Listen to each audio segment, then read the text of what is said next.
picture. I promised to show you guys my yarn guide that I invented. I've got a few of them made, and this just guides the yarn.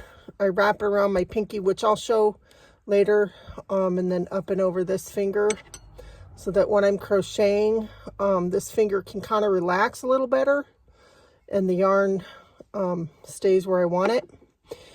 So this is how it starts. I'm using 2 strands of Yarn Bee Soft Secret because it's a 4, but it's a thin 4. So that's why I use 2 strands. Plus, it's a very slippery yarn. It's very soft and smooth, and slippery. So my favorite yarn to use for these is Red Heart Super Saver, because it has grip and kind of some body, some denseness to it. But really, you know, just play around, use whatever you want, try it out, make a few different ones. And I just happen to be using a size H hook, but like I said, the yarn and the hook isn't so important as just kind of getting the dimensions. So I chained 13, and I've been doing 12 single crochets back and forth. So this dimension, the reason I chained 13 is because what we're going to do, and I'll show this in the next clip, is we're going to make the channel by bringing in these sides like this and stitching them, and then making a ring like this. And when you stitch it and such, then it'll be shaped more like this. So if we were to open this up, this is what it was. And then so I'll show that coming up here, but you stitch this down and then you make it into a ring, and this creates a better channel once it's all stitched down. And then this is 100% cotton. This is actually similar to Lily Sugar and Cream, but it's 100% cotton because it holds the bow better.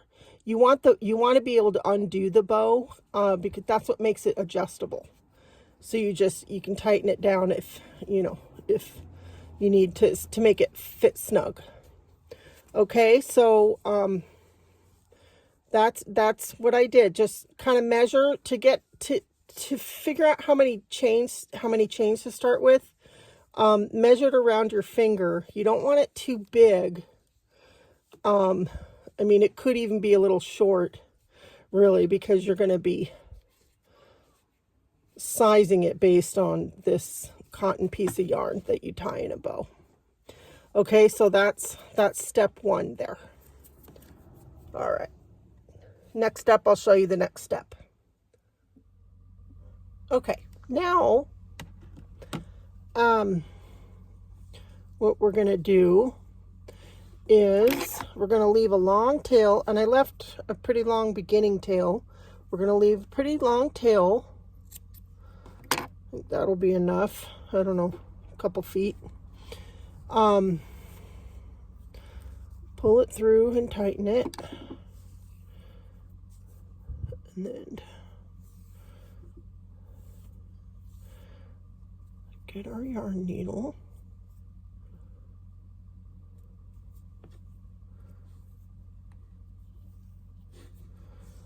And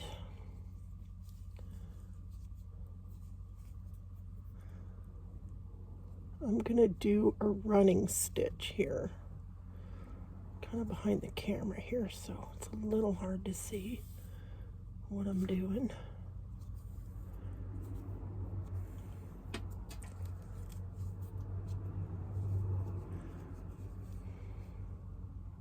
I apologize for the bad lighting. Hopefully you can see pretty good what I'm doing.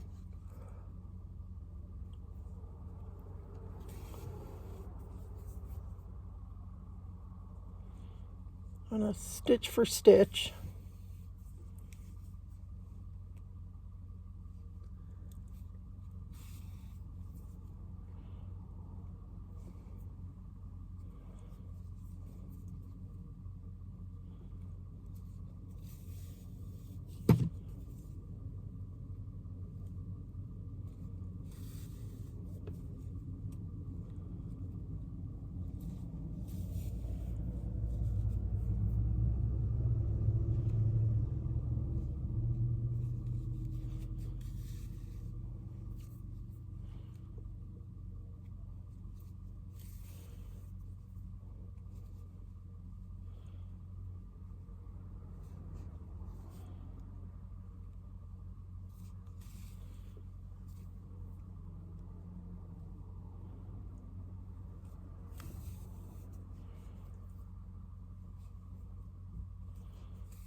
And I'm just gonna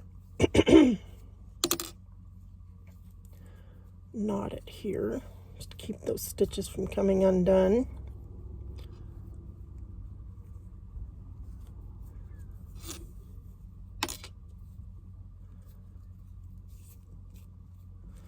Okay, so we made a tube.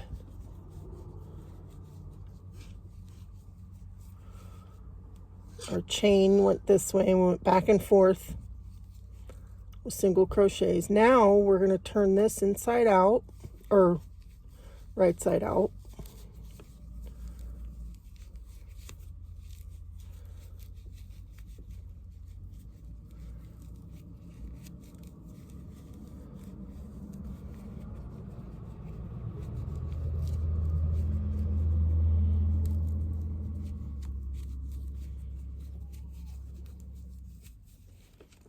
Usually doesn't give me this much trouble, but you know how it is when you're filming something. Okay. So that helps make a little bit of a valley there. So this is the seam line that we just stitched up. Now what we want to do is stitch this little valley all the way through. This is the channel that our thread will pass through.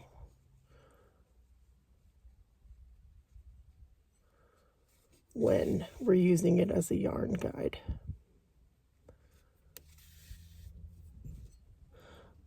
I really apologize for the bad lighting. I don't have a lot of options lighting wise for doing tutorials, and it's less than an hour from sunset, so I'm not getting much daylight either.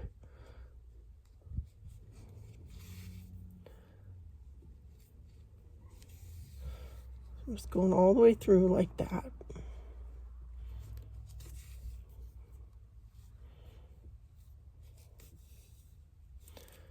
You know, let's try it out. Okay, so it goes over the finger like this, but I don't really like how shallow that is compared to that. See, this is the green cotton yarn that we use to make it into a ring and adjust it to the size of our finger, but it's shallow. So what I do now is I squeeze it together like this. So this is that channel we just sewed together. Okay, so it's flat like that. We went back and forth through here and we sewed this to that. Now we're going to squeeze it this way.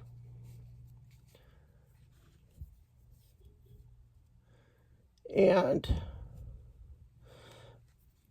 we're gonna go excuse me, back and forth down this way, but we want to stay, we don't want these cross stitches up in this channel too much.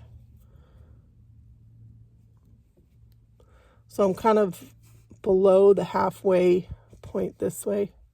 Does that make sense? And what I'm doing here is I'm just making, oops, I started at the wrong end. I'm making this channel stand up better. So if we don't do this step that I'm going to show you here, then it'll be too flat. But by pinching that together and stitching it kind of lower down here, all the way down like this, it'll make the channel a little deeper so that it'll hold our yarn better.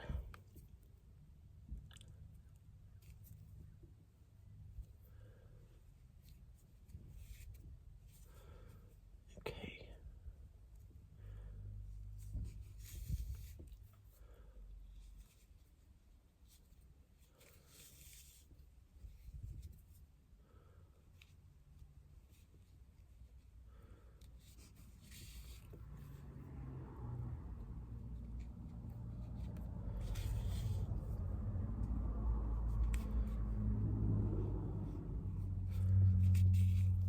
Almost there.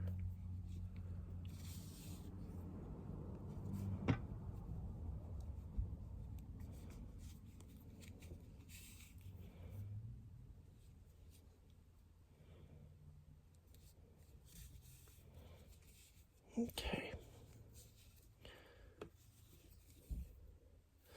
We may as well tie another knot.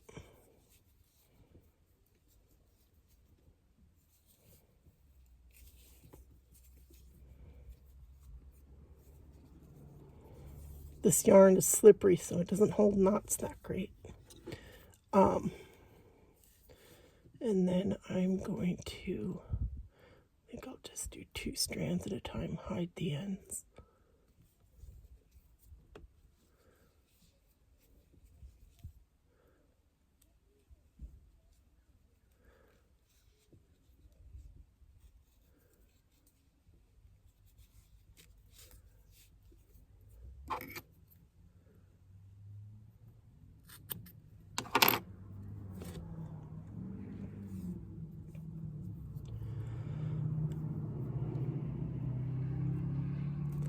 You can hear the traffic because I'm actually at a park. And I'm near the road. Oops. And maybe you can hear those cars going by. I can hear them.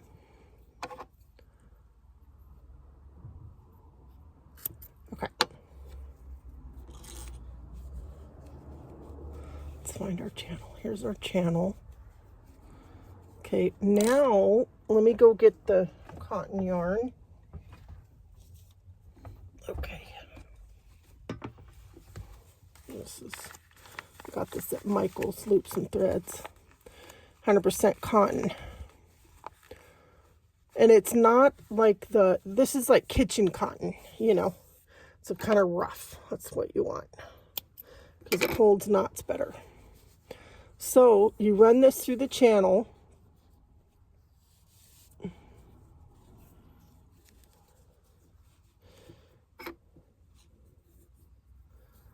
And you tie it in a bow. Not a double bow. Because you want to be able to undo it. Because, you know, some days our hands are cold and dry. And so our fingers are kind of smaller and we need to tighten it up. Other days, you know, maybe we're kind of puffy, bloated, you know, retaining water. Our fingers are puffy or sweaty. So we might need to loosen it up.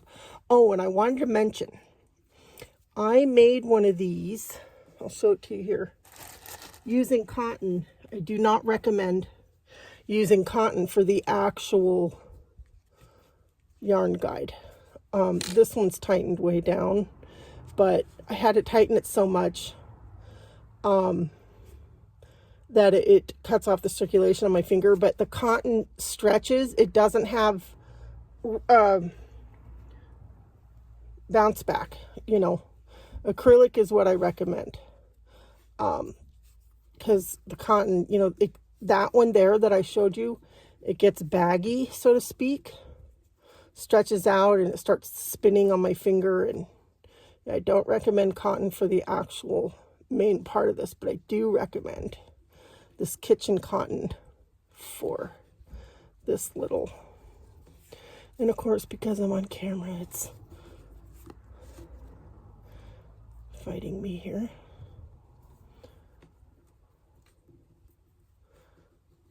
Okay. That's a little loose, but you'll get the idea here. Okay, so there's that. And then cut these tails. Leave enough to work with when you want to retie that. Then, so let's say I'm working on a project.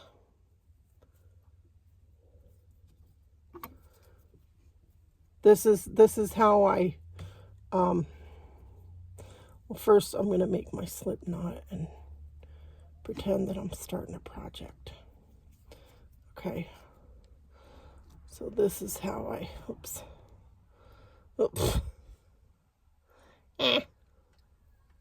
That's what I do. I go like that.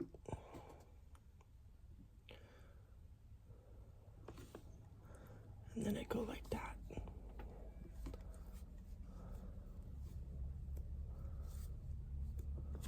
Okay. You see that? And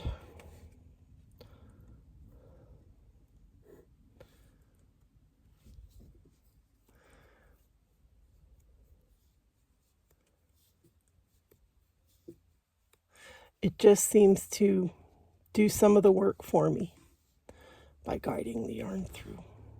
So yeah, I've got 1, 2, 3. Don't really count this one. And then the very first one I made, let's see if I can find it. This is the very first one I made about a year ago. I couldn't remember how I made it, so I came up with this design. Yeah. But, and this is adjustable. This is Red Heart Super Saver. Let me show you.